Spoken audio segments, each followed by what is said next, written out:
It happened on a bright Saturday afternoon, the kind of day when the sunlight slants through dusty windows and turns an old roadside bar into a glowing amber world. The engine roared first, a deep, snarling growl that shook the air and made everyone inside, Mason's Roadhouse, turn their heads. The sound came from a black Harley, chrome glinting, leather seat cracked from years of use. The man riding it looked like trouble itself. Tattoos crawled up his arms, his jaw was rough with stubble, and a deep scar cut across his eyebrow. His name was Jax, and everyone in the small town of Brookdale knew one thing about him. Wherever Jax went, chaos followed. Before we go deeper, if you believe in kindness, redemption, and second chances, please take a moment to like, comment, share, and subscribe to Kindness Journal. Because today's story isn't just about violence, it's about the kind of pain that changes people and the kindness that heals it. Inside the bar, the music was soft, an old country tune playing through a crackling speaker. The crowd was the usual mix of truckers, bikers, and locals escaping the heat. Behind the counter, wiping a glass quietly, stood a young woman named Clara. She couldn't have been more than 24, her frame small and graceful, her hair tied neatly into a bun. Her eyes had that tired softness that comes from years of pretending to be fine.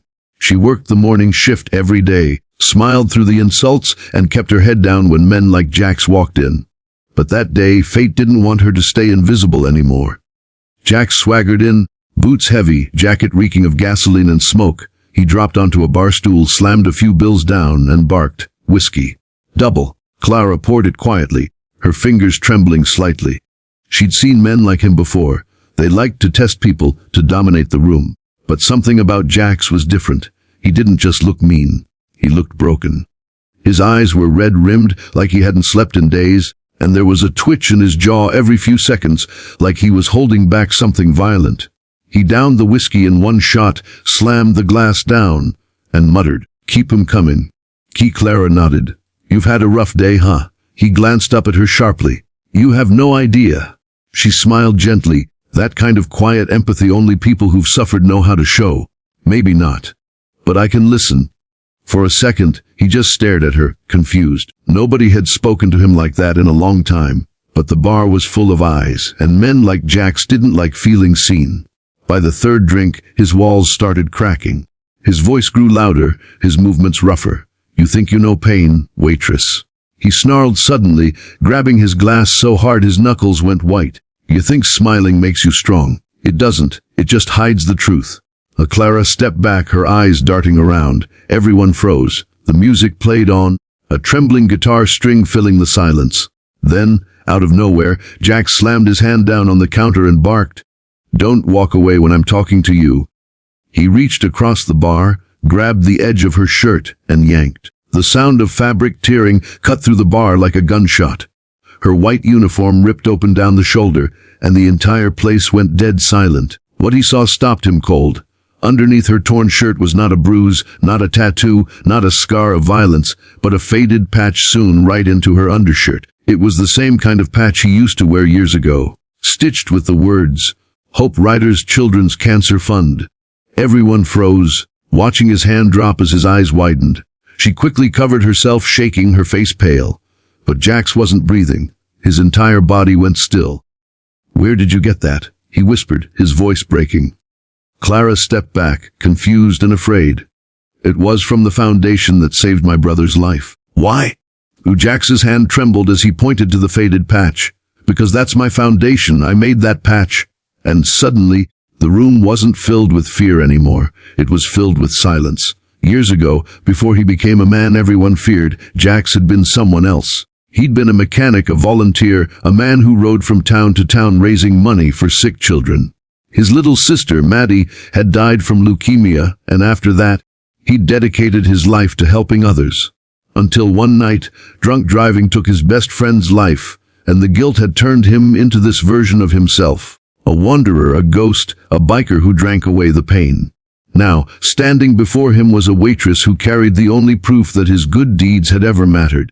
Clara's eyes filled with tears. "You started Hope Riders." He nodded slowly, voice thick. "I haven't seen one of those patches in years. They stopped making them when I stopped trying." Her eyes softened. "You didn't stop trying, Jax. You just got lost. We all do. The entire bar watched in disbelief as the man everyone feared began to crumble from the inside. His shoulders sank, his eyes glistened, and for the first time in years he looked human. Jack stumbled back onto the stool, covering his face. "I'm sorry. I'm so damn sorry." Clara reached out, gently touching his arm. "It's okay. You didn't mean to hurt me. Maybe this was supposed to happen, to remind you who you are." The bartender, Masson, a thick, gray, bearded man, nodded silently. "She's right, Jax. We all lose our way sometimes, but not everyone gets a second chance to find their road again." Jax sat there for a long moment, staring at the small patch in her hand. It was frayed and worn, but still legible. The sight of it cracked something deep inside him, the part that still believed there might be light left. The bar gradually returned to life, but the tone had changed. Someone turned off the music, and soft conversations began to fill the air again. No one mocked him. No one laughed. They'd all witnessed something sacred, something that couldn't be unseen. When Jax finally stood, he looked different. His anger had burned away, leaving only quiet shame and reflection. He placed $100 bill on the counter and said softly, "For your shirt, and for the reminder." Clara gave him a small, trembling smile. "You don't owe me anything, but if you really want to repay me, start again. Do something kind, for yourself." He nodded, eyes wet. "Maybe I will." As he walked toward the door, sunlight streamed in, cutting a bright path across the wooden floor. For a moment, he paused and turned back. "What was your brother's name?" "Eli," she said, smiling faintly.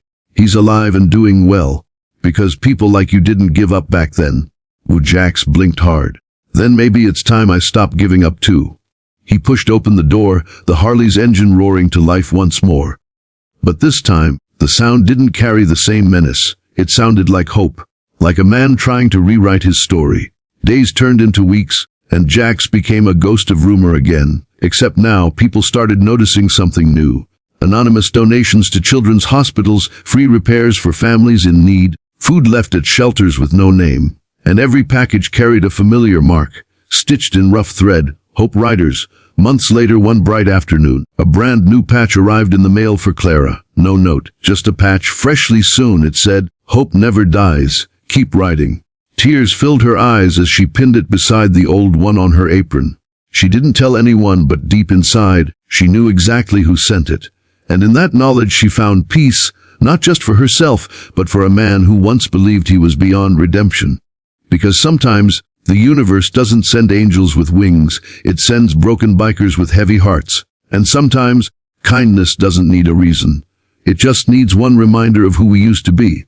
If this story touched your heart, please take a moment to like, share, and subscribe to Kindness Journal, because stories like these remind us that even the hardest souls can heal when shown compassion. Special request.